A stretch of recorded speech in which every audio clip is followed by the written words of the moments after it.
Hello dear students, कैसे हैं आप सब। उम्मीद करता हूँ सब खैर आफियत से होंगे। डियर स्टूडेंट्स, जैसा कि आप सभी जानते हैं हम स्क्वायर्स एंड स्क्वायर रूट पढ़ रहे हैं।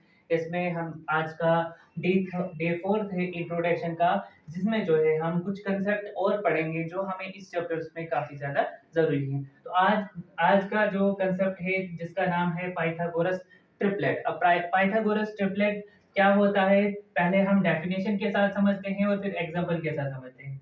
If the sum of two square number, अगर सम करेंगे दो स्क्वायर नंबर को, is also a square number, वो एक स्क्वायर नंबर हो सकता है।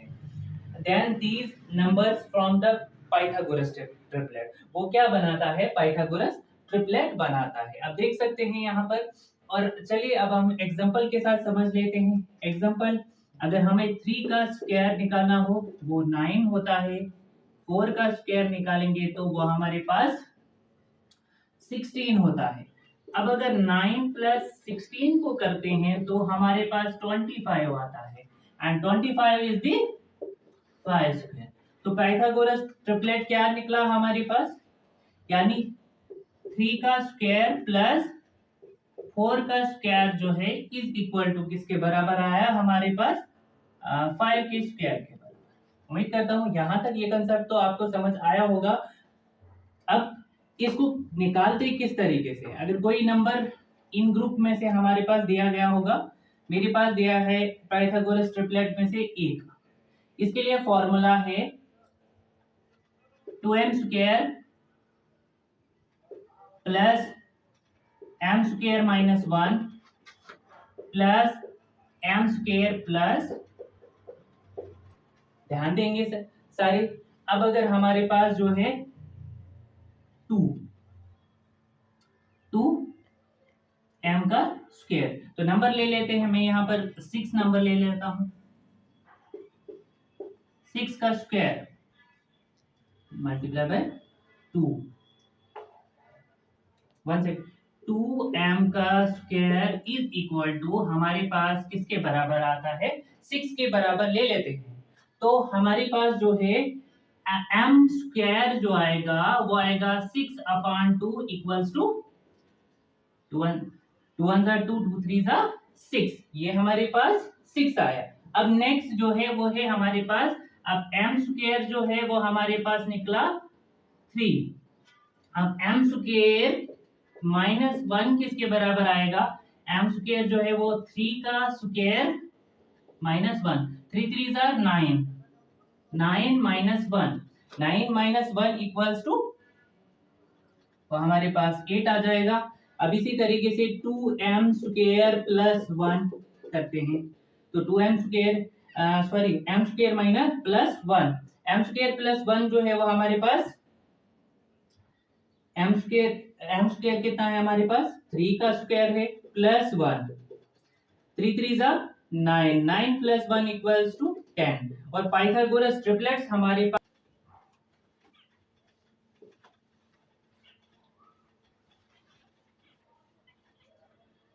डियर स्टूडेंट्स, स्क्वायर्स का तो हो चुका है खत्म। अब हम समझेंगे स्क्वायर रूट्स क्या होते हैं और किस तरीके से स्क्वायर रूट्स को फाइंड करते हैं। कौन कौन से मेथड हैं स्क्वायर रूट को फाइंड करने के लिए। तो स्क्वायर रूट का सबसे पहले जो है स्क्वायर रूट 4 का स्क्वायर जो आएगा वो हमारे पास आता है 16। 4 का स्क्वायर जो है 16, और इसका सिंबल, स्क्वायर रूट का सिंबल जो है वो इस तरीके से होता है। अगर 16 का हम स्क्वायर रूट निकालें वो हमारे पास आता है 4, 4 के स्क्वायर के बराबर आता है। ठीक है, अब इस ध्यान से समझेंगे, ये हमारे पास स्क्वायर रूट इसी तरीके से जो है, यानी ये भी परफेक्ट स्क्वायर के ही स्क्वायर रूट्स आ सकते हैं। जैसे मान के चलो हमारे पास 64 है, 64 किसका है, 8 का स्क्वायर है, 8 8 जा 64। इसी तरीके से हमारे पास 49 है, 49 किसका है, 7 7 जा 49। यहाँ तक तो समझ आया। अब किस तरीके से हम स्क्वायर रूट फाइंड कर सकते हैं उसके लिए मेथड हम समझते हैं। तो उसमें से पहला मेथड जो है फाइंडिंग स्क्वायर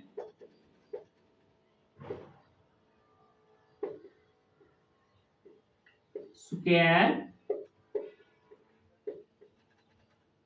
थ्रू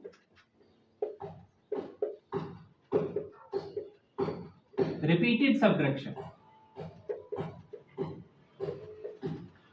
यहां पर ये चीज ध्यान रखना, हमें रिपीटेड सब्ट्रैक्शन हमने डिवीजन में भी पढ़ा होगा, रिपीटेड सब्ट्रैक्शन से किस तरीके से डिवाइड किया जाता है। सेम यहां पर भी रिपीटेड सब्ट्रैक्शन किया जाता है, लेकिन ऑड नंबर के साथ। जितने भी सारे ऑड नंबर्स आते हैं उन ऑड नंबर से रिपीटेड सब्ट्रैक्शन में सारे क्या आएंगे, ऑड नंबर। तो सबसे पहले हम एक नंबर ले लेते हैं, उसका रिपीटेड सब्ट्रैक्शन करते हैं। तो सबसे पहला है 36 इज इक्वल टू, ये हमारे पास 6 का स्क्वायर है। अब अगर रिपीटेड सब्ट्रैक्शन करें तो 36 माइनस 1 जो है वो हमारे पास आता है 35, एंड 35 को माइनस 3 करेंगे तो वो हमारे पास 32 आ जाएगा। एंड 32 को अगला 5, 12 में से 5 निकालेंगे तो हमारे पास कितना बचेगा, 7, यानी 27 बचता है। एंड 27 में से 5, अगला ऑड नंबर क्या है हमारे पास, अगला ऑड नंबर है 7। 27 में से 7 निकालेंगे तो हमारे पास 20 आ जाएगा। अब 20 में से अगला क्या करेंगे, 20 में से 9 करेंगे। 20 में से 9 करोगे तो आपके पास कितना बचेगा, आपके पास 11 बचेगा।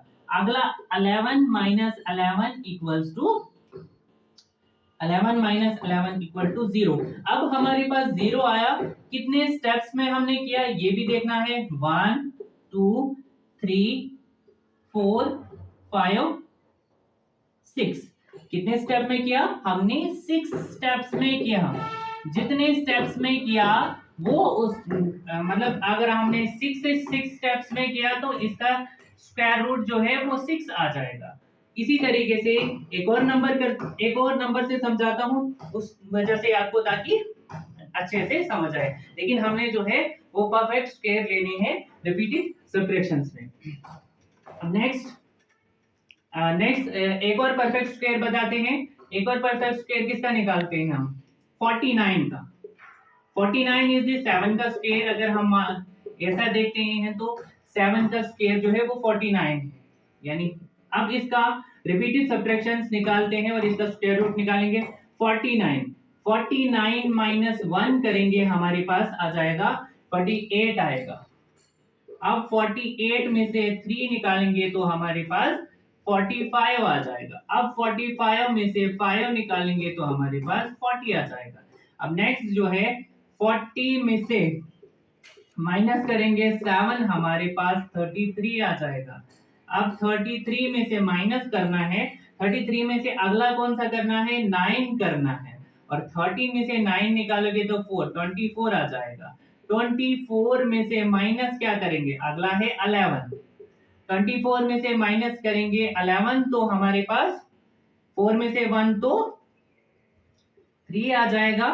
और 2 में से 1 निकालोगे तो ये 13 आ जाएगा। अब 13 में से 13 निकालोगे तो हमारे पास आ जाएगा, 13 में से 13 निकाला जाएगा तो हमारे पास आ जाएगा 0। यानी ये कितने स्टेप्स में निकला, 1 2 3 4 5 6 एंड 7 स्टेप्स में निकला। तो इसका स्क्वायर रूट जो है, इसका स्क्वायर रूट हमारे पास 7 निकला आंसर। उम्मीद करता हूं ये वाला कंसेप्ट भी आपको समझ आया होगा। अब मूव करते हैं नेक्स्ट टॉपिक।